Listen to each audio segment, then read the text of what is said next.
Jesus Christ, I forgot what was in this film. This is heavy. Coming off the Army of Darkness to this is wow. It is juxtaposition, shall we say. It is polar opposites from the comedy, goofy, jovial Army of Darkness to the dreaded despair of this film. And I'm not sure if I like it. So this is Evil Dead. Not that Evil Dead, not Evil Dead 2, not Evil Dead 3, which is called Army of Darkness. Evil Dead. Again, adding another name to the pantheon of the Evil Dead franchise. 4 films, 4 different names. I know they're supposed to be different names because they're different films, but different ways of saying them. And yeah,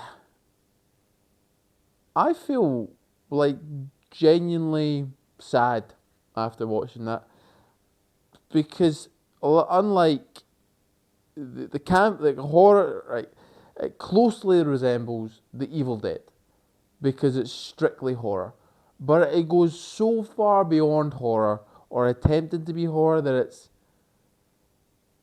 just not fun. Like the Evil Dead, while it was horror, it still had that campiness to it. Still had the kind of the moments in it where you're like, this is quite nice. This has none of that. This has none of that. This is a pit of despair from the minute you turn this on. The minute you turn this on, it is depression central. Now, is there good elements to it? Yes, absolutely. Absolutely, and I'm going to get into that. So, we are back at the cabin. We are, well, is it the cabin? Is it not the cabin? They do kind of make some odes to previous films, potentially hinting at it being there. But I'm going to say, nah. Nope. It's not the cabin, because I say so. Just homages, shall we say. This is a completely different universe. So, it gets heavy straight from the start, and it does do a good job of letting you know this is a different Evil Dead film. The way it's shot, the effects, the tone is all different. Very serious, very intense. We're going for it. And again, I think that should be commended for not just doing a kind of rehash of the other one, for taking it in a different direction, for trying something new, for going so bold with the horror, the unsettling scenes, the horrific scenes, which we will get to, don't you worry. So basically the first cold opening, if you like, is this girl who sometime, I don't know, before the movie takes place, she gets captured and she's a deadite, so she's playing the kind of oh no, I'm back to my regular self type deal. They know she's not. They burn her alive. She calls them all sorts of profanity. Like, the profanity in this is off the charts. And her dad kills her. And then we get title scene, Evil Dead. So, like the first 2 films, we've got people going to the cabin. We've got Mia, who is the main character.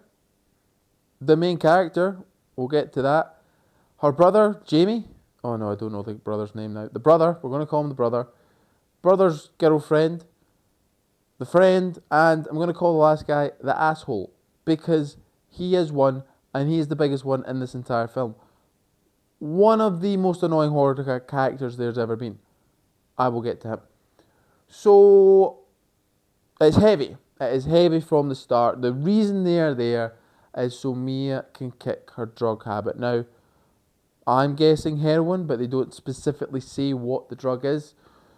So they're locking her down. She's going through withdrawal. And I actually do like this setup, because when stuff starts to go crazy and stuff starts happening to Mia, they do attribute some of it to the potential withdrawal symptoms. So it's a smart way of making them stay there for longer. And yeah, I like that. So Mia starts to, kind of have the withdrawal symptoms, but also at the same time, she's a bit sensitive to the smell.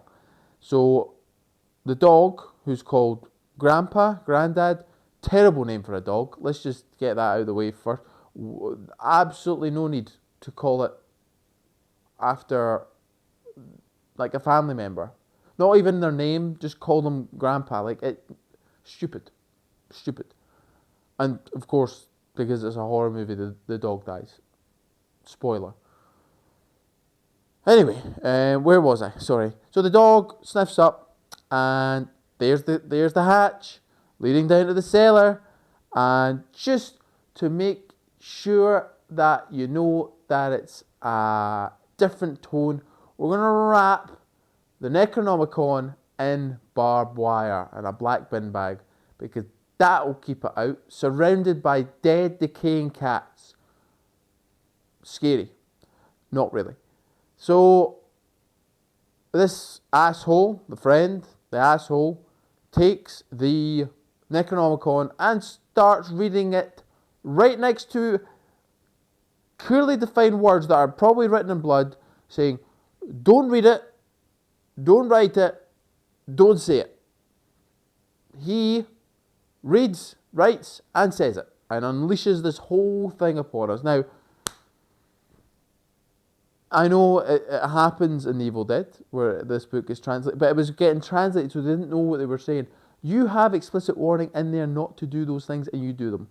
He then waits so long to tell people what he's done, it takes so long to realise what he's done, and then so long to tell people what he's done.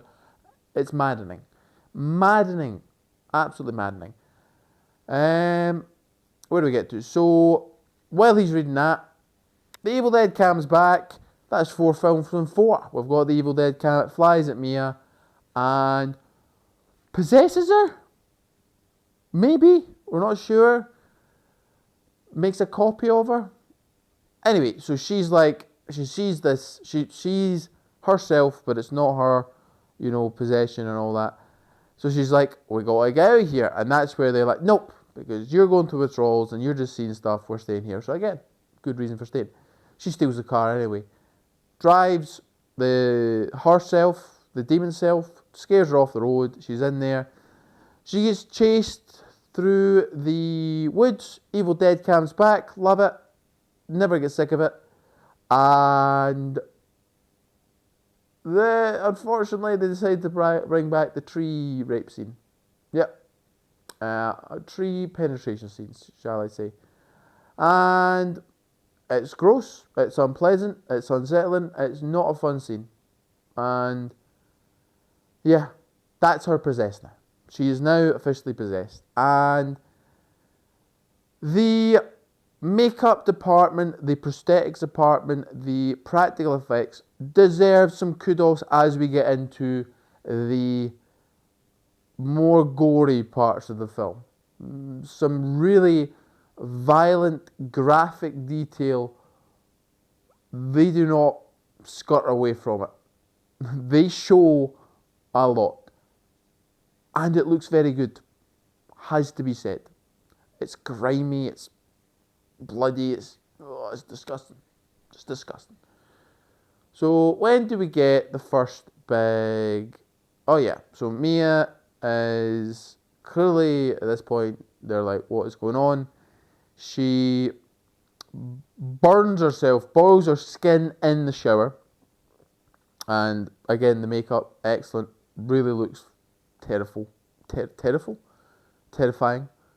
Really looks, just the way it peels off. It looks very, if it is practical or CGI, it looks very practical.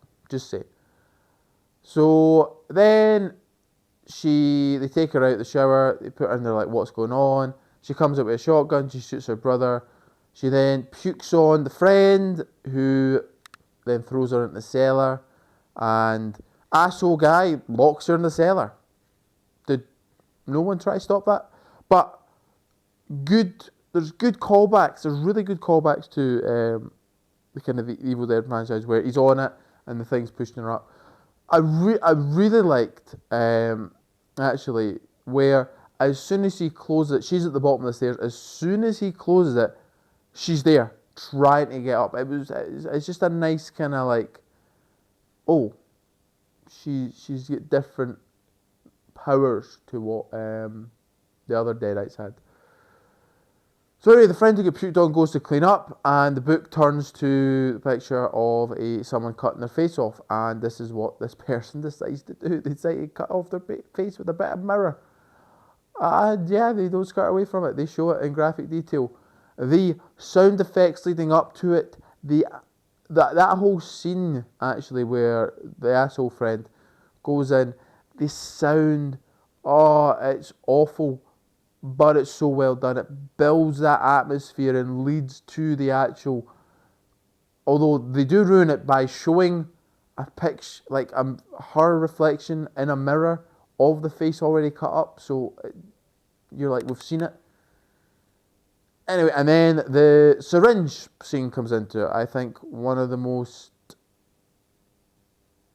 yeah, I didn't like this scene. The syringe getting stabbed into the asshole friend over and over.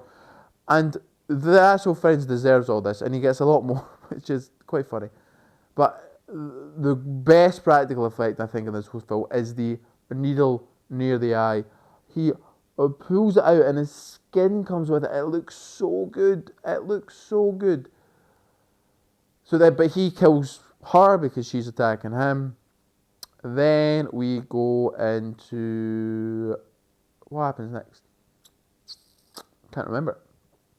So they go in. He's still alive. Thankfully, he's getting the glass pulled out of him. The boyfriend, the brave brother sends in his girlfriend to get some medical supplies. Mia the Deadite plays the whole, it's me again, come get me, come save me. And she goes down, she's tricked by it, tries to climb back up the stairs, and we get another stair break in the Evil Dead franchise. Stair is broken, there's a carpet cutter there, she's licking up her thigh, she licks the carpet cutter, and it cuts right through her tongue. Lovely. Lovely. She then bites the hand, another callback, biting of the hand. So then the girlfriend is now possessed by the demon in the hand. And again, the effects are so good, the practical effects look horrifying. And then we get the cutting off of the arm with the meat cutter. And it's, they don't shy away. They show every detail of that arm being cut up, cut through, and then they have the gall to have it hanging off when the boyfriend, the brother, who is oh my god, I'm confusing myself with my names. The brother comes in, sees his girlfriend with her arm hanging off. It's a lot. It's a lot. It's a lot watching this film. It's not something you should ever watch while eating, it's just not fun. It's just not fun. Anyway, so we're down to 3 and Mia. The brother and the asshole, he finally reveals what he's done. He's released a demon that needs to claim 5 souls in this abomination thing. So his girlfriend is still possessed, and the nail gun, great scene, must be said. Again, the practical effects are excellent. The asshole gets absolutely brutalized. She then goes and gets a crowbar while she's bed, beats up the brother, her boyfriend, asshole guy, shoots the nail gun at her. She just keeps walking. The most brutal hit, he's got his hand up and she just comes down with a crowbar right through it, and it just breaks his hand. It's brutal. He's still alive, but she's about to hit the killing blow before the brother just shoots her arm off. Now we're down to 2. Now we're down to 2. So the asshole who's been reading the book realizes that there's 3 ways they can do this. They can kill her by burying her alive, by dismembering her, or by burning her. So 3 different ways, and ultimately they decide to go with the burn. He's taken outside. The brothers lighting up putting some petrol on in the cabin, but, and this is what I probably should have, he's taken the easy road for too long with his sister. He's taken the hard way, so he decides, I'm gonna, and there is a message to her being brought back with OD. So there is good callbacks, there is good kind of foreshadowing. So he's gonna use a homemade defibrillator to bring her back to life, buries her alive. Oh wait. Asshole friend, probably one of the best scares is when they're in the basement and she like flies towards him. Mia, as I would say, the dead-eye acting is on point. The dead-eye acting is probably the strongest part of the acting. The human acting, it's left a lot to be desired, to be honest. But the dead-eye acting, especially from the girlfriend and Mia, wow, like really creepy.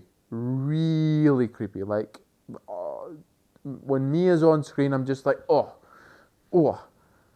And then the twitch movements of the girlfriend, it's very well done. So Mia like flies towards the camera, like kind of jutters. It's well done. The asshole comes down to help out. He gets stabbed. He's finally dead. After going through all this. And he deserved it, because he let this all on, and he just didn't do a good enough job of helping us, warning his friends. He did help, but this could have been avoided. Anyway, where do we get to? So, brother buries Mia. You're like, oh, happy reunion. He brings her back with the defibrillator. You're like, yes, she's clean, she's free, she's back. He goes in to get the keys, and who's there to spoil the party but the asshole friend? With the pliers, stabs the brother in the neck, and the brother makes the heroic sacrifices, shoots the cabin, and it just goes up, and you're like, wow. Oh, that's quite a sad ending. Quite a sad ending to this. But then, the abomination, because these claim 5, or the book is, I don't know who claims 5 souls, but the abomination is born as Mia. It's raining blood. It's a final boss, essentially, of the film. She gets chased about, again, some really good practical effects with a machete behind the kind of wall. She's in a crawl space, and the thing, for some reason, is using a machete. Doesn't look like it needs to. The monster design, not that great. It's just a big, skinny human. Not really much of an abomination, to be honest, but it like goes through her knee, and it pulls it away from the wall. It looks really good. It must be said. And then, my God, the worst scene of them all. The hardest to watch anyway. The second amputation. Well, technically the third. The third amputation of this film. Mia's arm's being crushed by the car. She bloody pulls it off. She pulls it off. She just pulls her arm off. She's now got half an arm because the car crushes it, and she just pulls the muscle, pulls the bone away. It's awful. Awful to watch. And then we end with a chainsaw right to the face. She gets the the demon says, the woman says, I'll feast on your soul, and we get the line, feast on this, chainsaw in the mouth. And that's how it ends. It's definitely the worst Evil Dead film. I can tell you that now. It's going at the bottom of the rankings. It does have good elements. It does have some really good elements. I'm not going to lie and say that it doesn't, but I won't be watching this for a while. A good long time. The only reason I could think of to go back would be watch the practical effects, but they're so gruesome. They're so horrific to watch. It is. It's not a slog. It's definitely not a slog to get this through this film, but it is challenging at times just because it does devolve into like torture porn almost with the amount of gore, the amount of blood on screen, the way it's being used. It's not a fun watch, but it is a watch. Like I wouldn't say it's a bad film. Definitely wouldn't say it's a bad film. If I had to give it a score, 6.5 out of 10. Like I genuinely think it does have a place in the Evil Dead franchise. I like that it doesn't just try and do its own thing. I like that it tries to do its own thing. I like that about it. I like that it's not a kind of retelling, a rehashing of the old Evil Dead formula. It's trying something new. Doesn't quite hit the mark for me in a lot of places, but practical effects on point, which is what you want from an Evil Dead film. The Deadite acting as off-putting and as unsettling as it is very good. The story itself is good to an extent. It's a simple story, but it works for this scenario. The acting is not great in many parts. Mia's the best one because she's playing like the demon and herself. But yeah, I'm gonna watch something fun. I might watch Dragon Ball, or I don't know. I might just watch some nice cartoons because my God, I need to brighten up my day after watching this film. Again, not a bad film. It's just a watch. Quite a tough watch. I mean that. Do I mean that in a good way? Watch it. Let me know what you think. What do you think? Evil Dead, the fourth film. What do you think of the film? Do you like it? Do you loathe it? Do you find it okay? A bit like where I'm at? Let me know down in the comments below. And if you have made it to the end, why not subscribe? Why not ring the bell? Horror Month is still ongoing. We have Evil Dead Rise, not High Rise, Evil Dead Rise coming up next on Horror Month. And then Ash vs. the Evil Dead. I'm not going to get through it all in Horror Month, but I'm going to continue into November because I'm just that kind of person. Right. With all that being said, all that's left to say is any thoughts, comments, general hostile remarks, leave them below. Thank you very much.